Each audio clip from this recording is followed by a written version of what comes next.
제가 수학 4등급인 시절에 이 영상을 봤다면 삼각함수 도형 문제는 고수가 될 것이다, 이렇게 생각하고 영상을 찍었습니다. 이 영상은 제가 10년 동안 강사를 하면서 학생들을 가르치며 발견하고 정립한 실전에서 활용도가 매우 높은 접근 방법을 알려드리려고 합니다. 이 접근 방법을 활용하면은 그냥 공식을 단순히 암기해서 적용해서 문제를 푸는 것이 아니라 문제의 본질을 파악하고 문제마다 적절하게 맞는 작전을 짜는 논리적인 기반이 됩니다. 무엇보다도 여러분들이 도형 문제를 푸는 데 있어서 사인 법칙을 써야 되나 코사인 법칙을 써야 되나 그런 고민에서 완전히 벗어나게 되실 겁니다.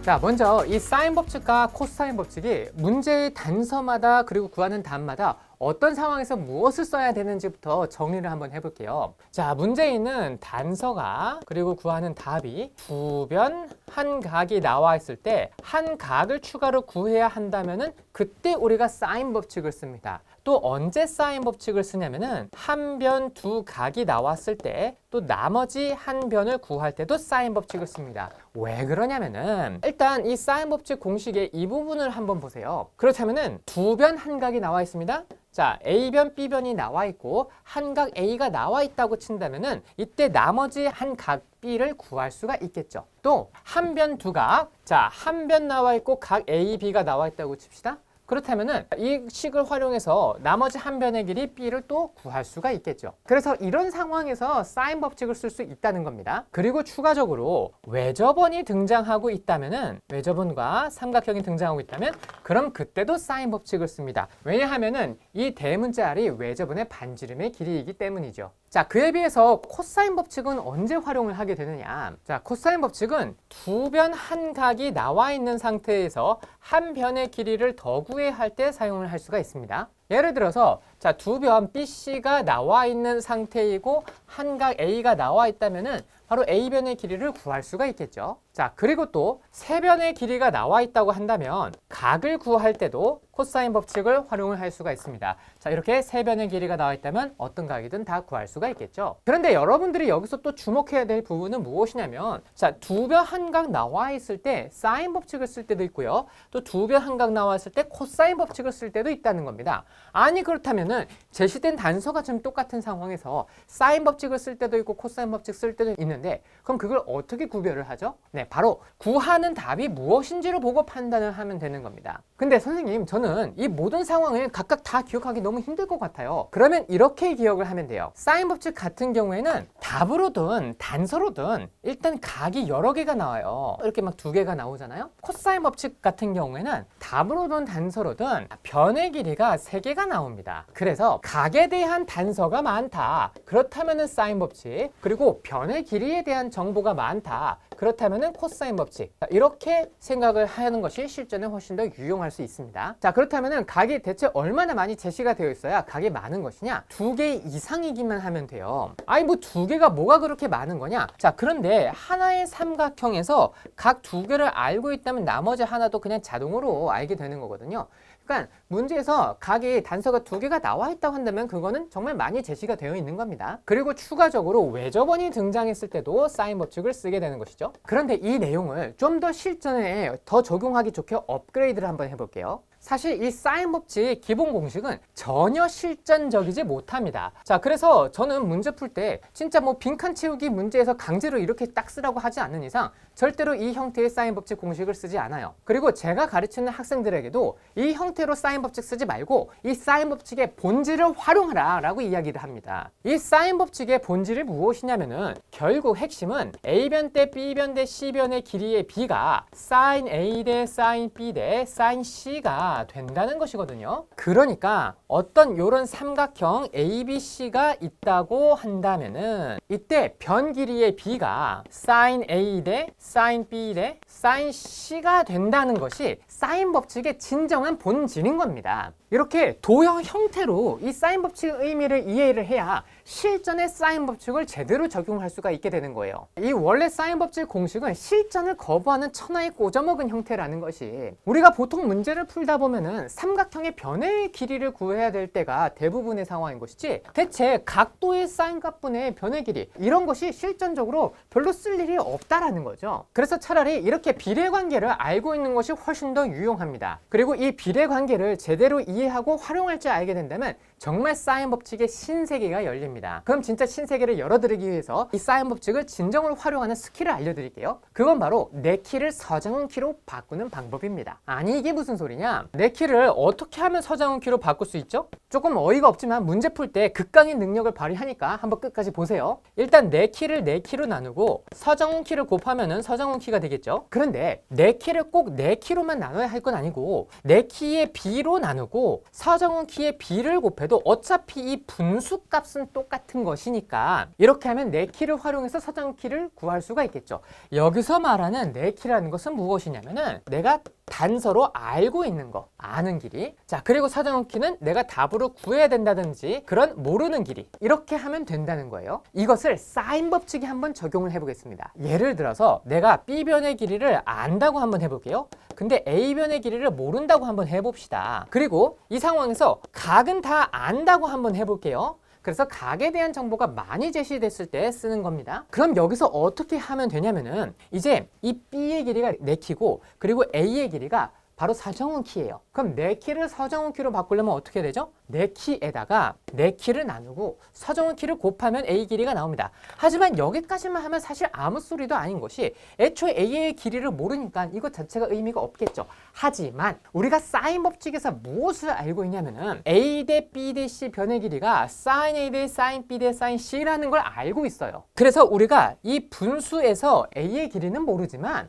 이 분수값 자체는 그냥 뭐라고 바로 알 수 있냐면은 B분의 A가 그냥 sin B분의 sin A예요. 그렇기 때문에 이 자리에 그냥 뭘 곱하면 되냐면은 내 키를 내 키의 B로 나누고 서장훈 키의 B를 곱하면 됩니다. 이렇게 하면은 A변의 길이가 바로 그냥 나온 거예요. 이걸로 끝이에요. 이게 진정한 사인 법칙인 겁니다. 한 번만 더 연습해 볼까요? 이번에는 내가 C변의 길이를 안다고 하고 그 상태에서 A변의 길이를 몰랐는데 그걸 구해야 된다고 해보세요. 각은 다 알고 있다고 치고요. 그렇다면은 자, 내 키를 서장훈 키로 바꾸는 방법, 이게 내 키고 이게 서장훈 키요. 내 키를 내 키로 나누고 서장훈 키를 곱하면 되는데 내 키를 내 키의 B로 나누고 그럼 사인, 자, C변의 길이의 B가 바로 사인 C죠. 자, 그 다음 이제 A변의 길이의 B가 사인 A죠. 이렇게 하면은 그냥 A변의 길이가 벌써 다 나왔다는 겁니다. 이게 진정한 사인 법칙입니다. 그러니까 사인 법칙을 본질적으로 잘 알고 다룰 줄 안다면은 사인 법칙을 쓸 때 사인 법칙을 썼다는 느낌조차도 없어야 돼요. 그냥 숨 쉬듯 자연스럽게 나오는 겁니다. 자, 이것을 문제에다가 한번 적용해 볼까요?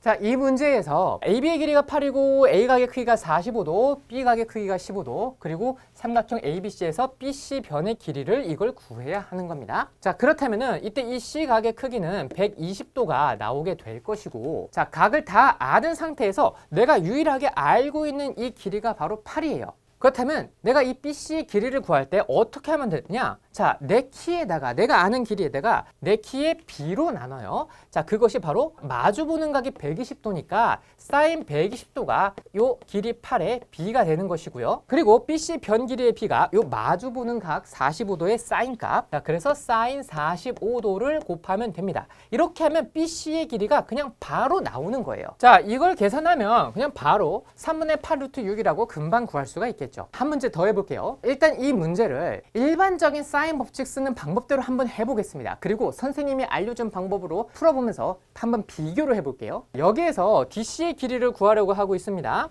근데 정보가 이 위쪽 삼각형에 있으니까 자, 공통 부분을 공략하기 위해서 먼저 BD의 길이를 구한다고 쳐볼게요. 그리고 각도를 다 한번 따져보면은 이쪽이 30도가 되어야 할 것이고, 자, 이쪽이 75도가 되어야 되고, 이쪽은 45도가 나와야 하겠죠. 그렇다면은 여기서 BD 길이가 사인 60도로 나누고 이 분수값이 12 나누기 사인 45도, 이거랑 똑같겠죠. 그렇게 해서 자, 이 BD의 길이가 어떻게 되냐면 12에다가 사인 45도 분의 사인 60도 이렇게 나오게 될 것이고, 그러면 12에다가 2분의 루트 2에다가 2분의 루트 3, 자, 이렇게 계산을 하는 것이니까 이것이 얼마가 나오게 되냐면은 자, 6루트 6하고 나오게 되겠죠. 그럼 이제 6루트 6이라고 이 변의 길이가 나왔으니까 여기서 또 사인 법칙을 활용을 하게 된다면 자, 이 CD의 길이를 구할 수는 있게 되는데요. CD 마주보는 변 각이 바로 30도인 것이니까 사인 30도로 나누고, 그 다음 째 6루트 6, 자, 이 길이를 마주보는 각이 바로 45도인 것이니까 사인 45도로 나누고요. 따라서 여기서 CD의 길이가 어떻게 나오게 되냐면 자, 6루트 6에다가 사인 45도 분의 사인 30도 이렇게 나오게 되겠죠. 그래서 이것을 계산을 하면은 6루트 3이라고 구할 수 있게 될 겁니다. 그런데 이번에는 선생님이 알려준 비법대로 한번 해볼게요. 일단 똑같이 BD의 길이를 구한다고 한번 해봅시다.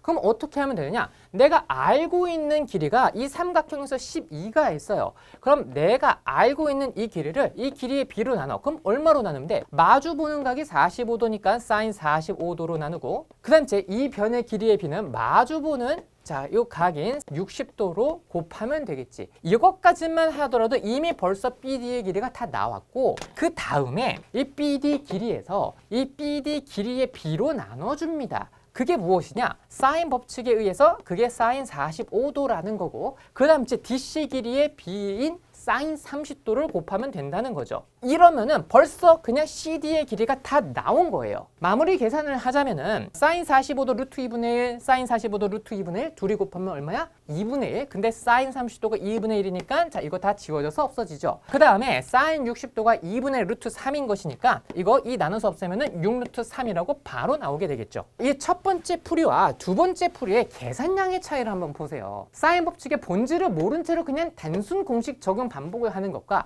본질적인 것을 이해하고 문제를 푸는 것은 이렇게 다른 겁니다. 자, 그럼 이제 사인 법칙을 적용하는 두 번째 접근 방법을 알려드릴게요. 자, 바로 외접원이 등장하는 상황에서 이 안에 내접하는 삼각형이 지금 있다고 해봅시다. 그리고 여기는 이 각의 크기가 A라고 한번 해볼게요. 그리고 외접원의 반지름의 길이는 대문자 R이고요. 이 마주보는 변의 길이가 소문자 A입니다. 그렇다면 이걸 기억하세요. 이때 A변의 길이는 반드시 무엇이 되게 되느냐? 2R sin A하고 나오게 됩니다. 아니 대체 이게 왜 그래요? 이게 원래 사인 법칙의 유도 과정이에요. 그러니까 사인 법칙이 나오기 전부터 원래 있었던 겁니다. 그리고 이걸 변형한 것이 사인 법칙인 거죠. 그래서 실제로 한번 이것을 고쳐보면은 사인 A분의 소문자 A가 2R이라고 나오겠죠. 네, 그래서 사인 A분의 A가 자 2R이다 라고 나오고 BC 각에 대해서도 똑같은 걸 할 수 있습니다. 그래서 사인 법칙이 나오는 거거든요. 일단 이게 더 우선적으로 나오는 거예요. 자세한 유도 과정은 여기서는 생략할게요. 그래서 이렇게 기억하시면 됩니다. 내가 외접원이 있다? 그러면 이 각이 마주보는 변의 길이는 외접원의 반지름 2배, 즉 지름에다가 사인 A 값을 곱하면 요 변 길이 A가 나온다.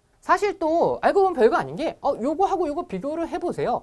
그렇다면은 A변의 길이는 뭐가 나오겠습니까? 그냥 2R sin A가 나오겠죠. 근데 이렇게 식으로만 알고 있는 것이 아니라 이렇게 도형 형태로 알고 있어야 도형 문제 풀 때 잘 써먹을 수가 있겠죠. 그럼 이것을 문제풀이에다가 한번 적용을 해보겠습니다. 외접원이 등장하고 삼각형이 나왔으니까 사인 법칙을 써야 되겠죠. 자, 여기 이 각이 바로 30도예요. 자, 그렇다면 요 변의 길이를 외접원의 반지름이랑 관련시켜서 표현하면 어떻게 나와야 돼요? 2R 사인 30도가 되어야 되겠죠. 근데 사인 30도가 2분의 1인 것이니까 자, 이거 지우고 나면은 요 외접원의 반지름 R이 뭐랑 똑같아? 그냥 16 루트 2랑 똑같아. 바로 나온다 이겁니다. 자, 그리고 문제에서 구하라고 하는 것이 바로 AD변의 길인데 이것도 어떻게 하느냐? 자, 이 각이 바로 45도인 것이니까 이 변의 길이가 뭐가 돼요? 자, 2R 사인 45도가 나와야 하겠죠. 그런데 여기서 외접원의 반지름의 길이가 16 루트 2라는 것을 우리가 방금 전에 이미 알았던 것이고, 그리고 사인 45도가 루트 2분의 1이지. 그러니까 이걸